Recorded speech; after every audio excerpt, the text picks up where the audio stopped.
So today we're preparing panels.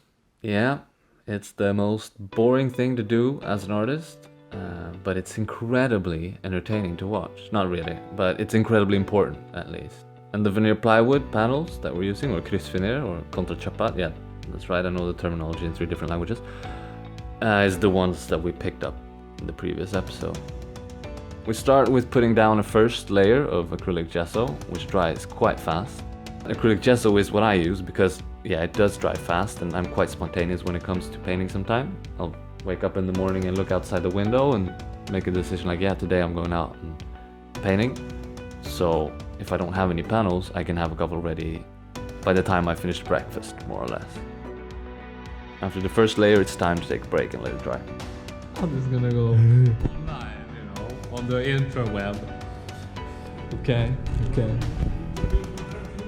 An interview to an artist. With Gerard Castellví. Yeah. What are you doing? How are you working today? Mentally. Explain your process. It's too deep. It's too deep. Inside.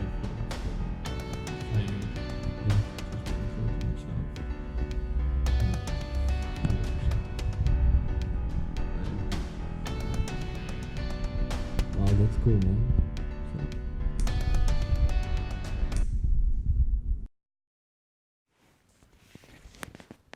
When it's completely dry, we put on a second layer.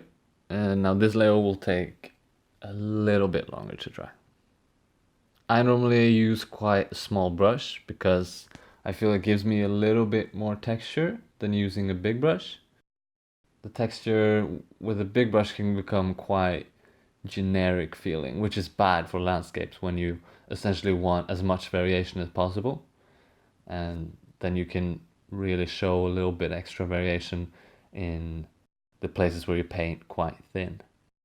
We check the edges so there's no excessive paint there, because you'll fast end up having gesso everywhere. And after that, the third and last layer, that will take even a little bit longer to dry. Normally I have all I need for prepping panels both at home and in the studio. Now, this isn't my studio. I actually got to borrow a corner for the months I spent in Barcelona, so the art you see in there is not mine. Shout out to Jer, aka Jezza, for lending me his corner. I mean, some people have corner offices. I have a corner studio-ish in Spain. Okay. Now it's time to sand the thing, and that feels like it takes forever.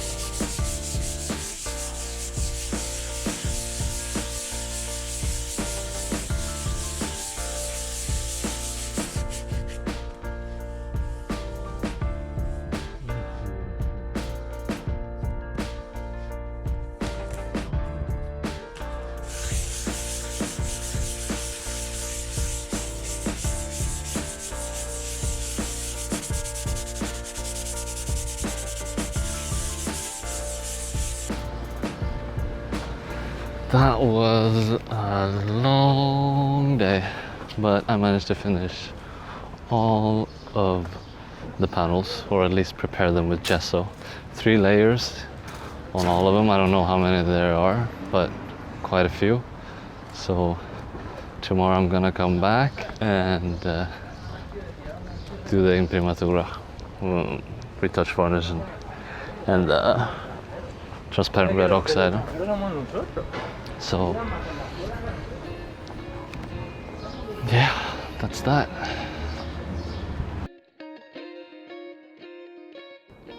So it's proper workshop today. Ooh, I counted, it's like 60 panels, more or less. Here we have them.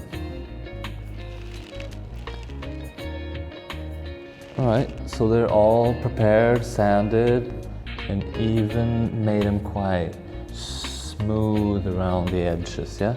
They're really nice and smooth. A bit rounded, almost, yeah. What I use is transparent red oxide, most of the times, not always, depending on what I paint. If I paint a night scene, a nocturne for example, whoop, that's too much. If I paint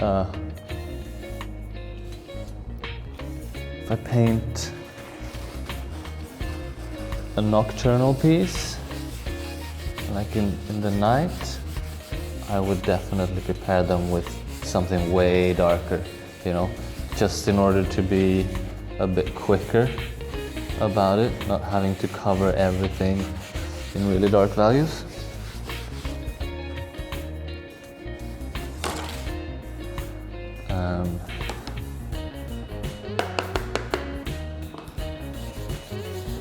But this will do. It's a mid-value or whatever. It's warm. It does the trick for a normal day of landscape painting. It can be lighter or darker depending on what you choose to paint, obviously. In my opinion, the most important is that you can see the white when you put it on top. It's like you put a brush stroke of just white paint, you want to be able to see that as much as possible.